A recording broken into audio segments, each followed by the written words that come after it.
আজকে আমরা শুনবো ইসাকার ইতিহাস, ইসাকার পূর্বপুরুষদের মুখ থেকে। 40 ফুটের একটা বিল্ডিং ছিল, আর সামনে একটা বিল্ডিং আছে, এটা দরবার হয়েছিল ওনার। উনি 1581 খ্রিস্টাব্দে এলাকাতে আসেন। আসার আগে এখানে রাজা লক্ষণ হাজরা নামে রাজা বসবাস করতো এলাকায়। বসবাস করার পরে উনি সংবাদ দিয়েছিল ইসাকায় যে তুমি যুদ্ধের জন্য প্রস্তুত হন না, জায়গা খালি করো। ইসাকার বয়ে এই রাজা লক্ষণ হাজরা মানে কুশ রাজা নামে যেটা পরিচিত, উনি ভয়ে ওই দিক দিয়ে নরসিংহ নদীর সাথে সংযোগ করে কাল খনন করে উনি ওই দিক দিয়ে পলায়ন করছিল। করার পরে ইসাকা ওনার সৈন্য সামন্ত নিয়ে এই এলাকায় বসবাস করার পর কিছুদিন পরে এই এই আপনার পাখুন্দিয়া থানা 11 সুন্দর সম্রাট আকবরের যে প্রধান সেনাপতি মানসিংহ যুদ্ধ স্থান করছিল, ওই জায়গায় একাদেরকে নিয়ে যুদ্ধ করার পরে মানসিংহ তরবারি ভেঙে দেওয়ার পরে এই ইসাকা আবার মানসিংহ আর তরবারি দিল দেওয়ার পরে মানসিংহ তরবারি আর গ্রহণ করে নাই, না করে পরে বন্ধুত্ব স্থাপন করে এই ইসাকা মানসিংহ বন্ধুত্ব স্থাপন করার পরে মানসিংহকে নিয়ে যায়, এই ইসাকাকে নিয়ে যায় আপনার দিল্লি সম্রাট আকবরের দরবারে। এখানে আকবরের সাথে আলোচনা বৈঠক করে এই দেশ স্বাধীন করে নিয়ে আসা। এখানে উনি 17-18 বছর এই এলাকায় রাজ্য পরিচালনা করে।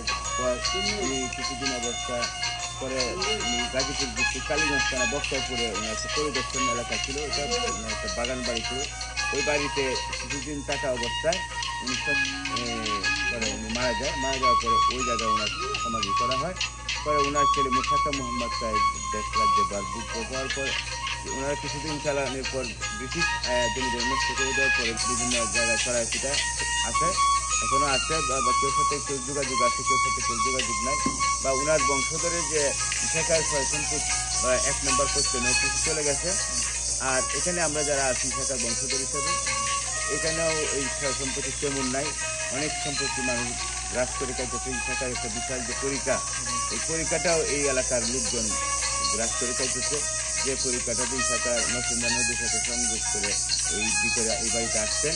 এই পরিকা দপ্তর আমাদের কাছ থেকে এই কিছু জায়গায় একর করে এই ওনার দরবার হলটাকে সংস্কার করছে, বা এই রোজার ভিতরেই খনন কাজ শুরু করছেন ওনারা। এখন এই জনতার কাছে আমাদের আবদার যে ইসাকার বংশধর হিসাবে আমরাও আমাদেরকে সংস্কার করা হোক, বা ইসাকার ঐতিহ্য সংস্কার করা হোক, এটা আমরা চাই। আয় করে সরকারও নিয়োগ আমাদেরকে দিলে আমরা উপকৃত হব, সরকারের কাছে আমরা কৃতজ্ঞ থাকবো। আমরা বলতে গেলে আমাদের এখন নিঃস্ব কিছুই নাই, তো সরকারের কাছে এখন একমাত্র সরকারই আমাদের উদ্ধার করে দিতে রক্ষা করতে হবে, এছাড়া রক্ষা করতে নাই।